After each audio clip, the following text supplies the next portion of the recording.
So if you're starting out like a lot of businesses, you have never done anything online, you don't know how to sell online, this is for you. We're going to figure out how to get the quickest way to get your first dollar online. This is it.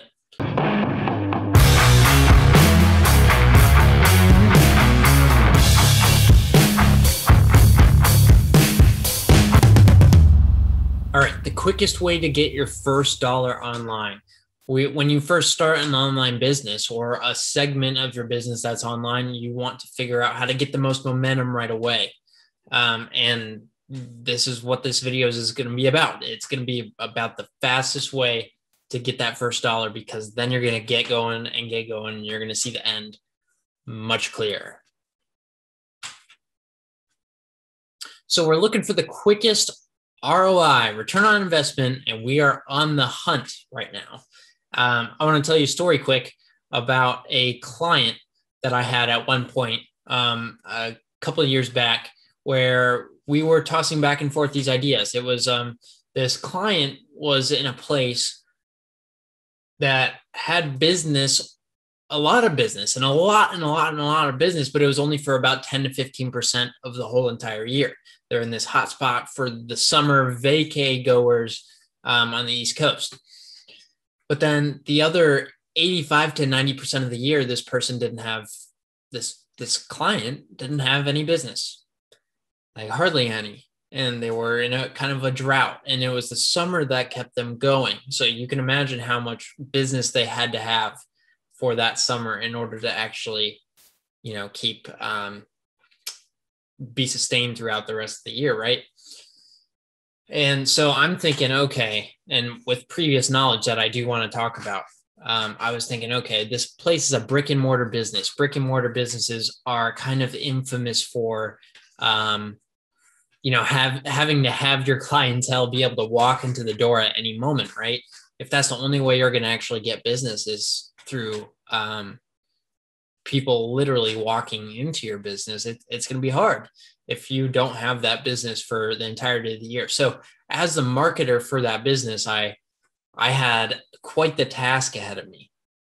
I was thinking, okay, well, now they brought me on and they don't have business for 90% of the year. It's my job to actually get them that business. And so I was on the hunt, like, okay, my gears were turning. What am I going to do? What am I going to do for this business to actually get them some money and actually make a difference? Because when you bring on a marketer, you're looking for change. And if you don't already know how to do that, and you don't know anything, you've really got to pump out the ideas, right? And so I started pumping out ideas, and this big idea that I knew it. So using my knowledge, I came up with this idea. And to give kind of a spoiler, we never actually did it. We never actually got to the point of actually producing this idea and testing it. Wait a sec. Yeah, we did. But I was on the edge of getting out of there. And finding other clients at that point. But I never got to see the fruits of my labor and my brainstorming and the thought that went into that all that time. But this idea was, okay, this is a brick and mortar business and it's all about vacation, right? People get excited to go on vacation and they're ready to bring home some memorabilia. Well, what if we could bring the memorabilia to them? And sell t-shirts. That's what I thought. Sell t-shirts, sell apparel. And we could do so many things with t-shirts. We could do memberships. We could do like a monthly membership, or we could do limited runs. We could do expensive like polos. We could try that for the older beachgoers, the parents. That actually kind of looked nice. We could do subliminal t-shirts, I think is what you call it, where you have an all over print. You can do variations of pocket tees. There's sweatshirts, there's hats. There was everything, right? And I was like, okay, we've got a fan base. They're just not here. why don't we actually take it to them? And I knew it would work, and we never actually got to doing the whole idea, but I knew it would work, and this is how I knew it would work. Again, going back to that idea of the quickest way to get your first dollar online, quickest return on investment. You want to have the least overhead, as little overhead as you possibly can when you're first starting out online. And so one idea, how I knew this would work, is you have to turn something that is quick to get out, that has a lot of profit margin on it, and explode it. The first example that relates really to that story is having products in store and then transferring it to an e-commerce site where you focus on a couple main things that you can improvise, and you can really make sure, fine tune like the copy, the video on that website.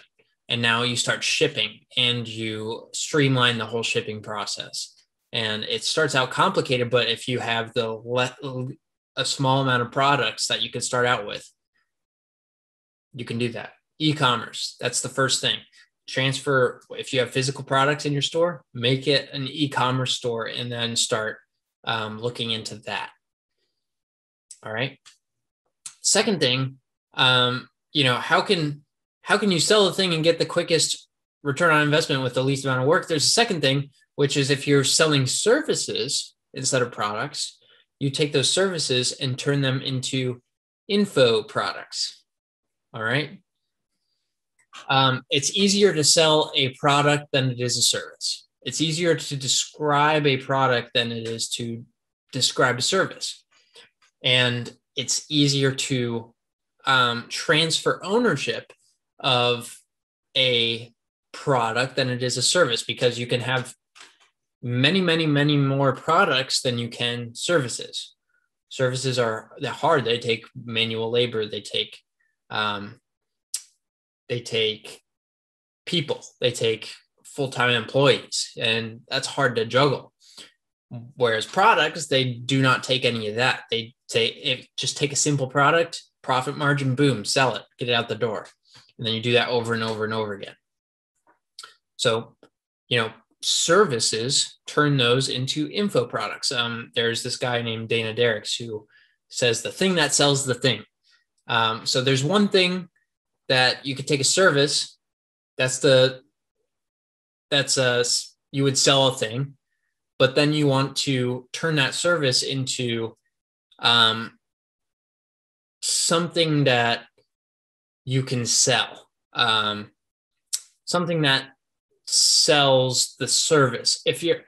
Let's say I'm taking what? Okay, I've got a knife here. Let's see if I can actually use this as an illustration. I've got a knife, and I am a knife maker. I make knives, and I'm good at it. I know what I'm doing. But that's a service, right? I make knives. I gotta cancel out all this stuff. I make the knives, and that's a service. But if I want to turn this into an info product, I need to talk about how I can sell how to make knives. Thing that sells the thing, right? So now I need to actually record tutorials on how to make knives, and then record tutorials on where I get the inventory. And then I bundle all that together, all the tutorials that I made, and then sell that, because that is now a product, and that's called an info product. And that's way easier to sell than doing the service. All right.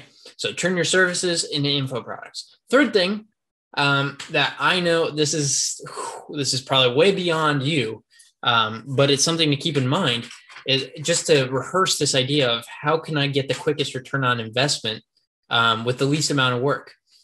When I've heard that many, many businesses who sell info products, so they've gone beyond the service and then they go to info products. Info products are pretty easy to sell Like it's the easiest, quickest way to get your quick dollar, your first dollar.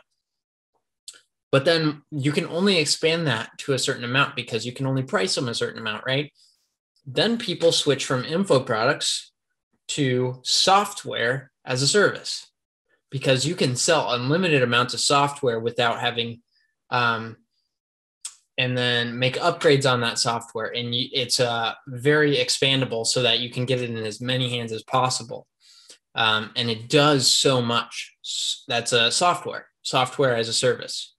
So you might go from services to info products and then to software. All right. So, software is way beyond me. It's beyond other people. And, it's something to get to. But right now, we're going to focus on turning our service into info products or our products into an e-commerce website. All right. So I just wanted to run through all that and get that going in your head about how you can sell the thing and get the quickest return on investment is take your products and go, boom, online. And we're going to fine tune this and get involved in the e-commerce world. Because that's, I think, where we're going. Brick and mortar is going down. It's going down. And then e-commerce is going to be huge. But then that's just my prediction. And then services, if you sell services, sell info products. And that will take a whole different type of target market that you might not necessarily like, but that's why you got to shift and figure out what you actually want to do with info products because they are easier. All right. So just wanted to address that. I will talk to you later. Happy day.